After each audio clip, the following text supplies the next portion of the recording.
currently enrolled in the criminal justice at ACC.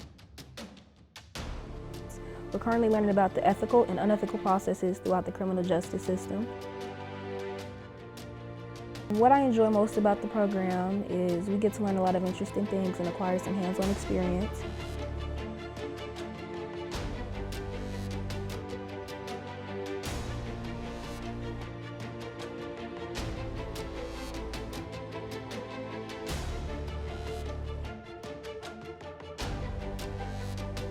What I plan to do in the future is I plan to attend Howard University and acquire my master's in psychology.